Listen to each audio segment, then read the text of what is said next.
અસલ છે ને એટલે નકલની કિંમત. અસલ નકલની કિંમત થાય છે. હે સાચું છે ને એટલે ખોટાની કિંમત થાય છે. તમે ઘી લેવા જાઓ એ સાચું છે, પણ એનો તોલ કરો ને ત્યારે ખોટું કાટલું મૂકવું પડે છે. કાટલું ખોટું છે, પણ આપણે એને 1 કિલો માની અને કાટલું મૂક્યું. ઘી તો સત્ય છે, પણ આ ન હોય ને તો તોલ નહીં થાય. તો સદગુરુ મહારાજે અસલ અને નકલની પારખ કરાવી છે.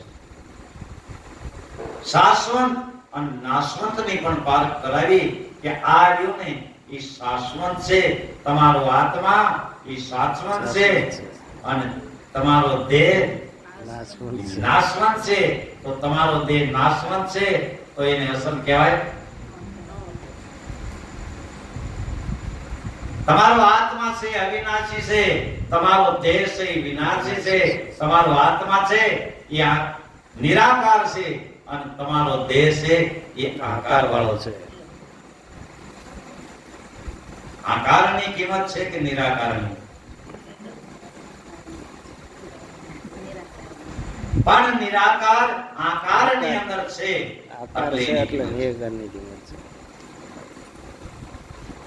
ખાંડની કિંમત છે, બારદાનની નહીં. તેલની કિંમત છે, ડબ્બાની નહીં. પણ તેલ ડબ્બાની અંદર ભર્યું છે એટલે આપણે ડબ્બાની કિંમત માનીએ છીએ કે આ ડબ્બાના કેટલા રૂપિયા તો કે 2800.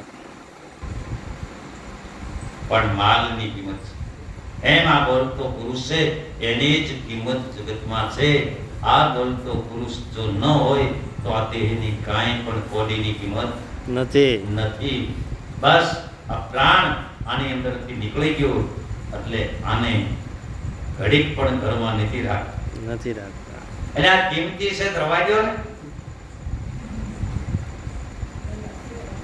એકડાની કિંમત છે, મીંડાની કિંમત નથી. પણ એકડો છે એટલે મીંડાની કિંમત છે. પાવર છે તો માઇકની કિંમત છે, પાવર ન હોય તો માઇક તો છે જ. કાંઈ કિંમત નથી. બોલવું હોય તો બોલી શકીએ માઇકમાં નહીં. પાવર ન હોય તો માઇકમાં બોલી શકાતું નથી, અને માઇક મોટો અવાજ કરી શકે નહીં. પાવર છે એટલે જ મોટો અવાજ કરી તમારા કાન સુધી શબ્દને પુકારે છે. એની જગ્યાએ બે બરાબર. નકરો પાવર માયક ન હોય તો કહેવાનો અર્થ કે દેહ છે, દેહ અત્યારે તમારે છે તો ભજન કરવું છે તો દેહ છે તો કરીશું. સત સમાગમ કરવો છે તો દેહ છે તો કરીએ. એમ માયક ન હોય તો તમારે બીજાને સંભળાવવું હોય, દૂર બેઠા હોય તો સંભળાય. કિંમત કરી પણ આની જેટલી તો કિંમત ન દો.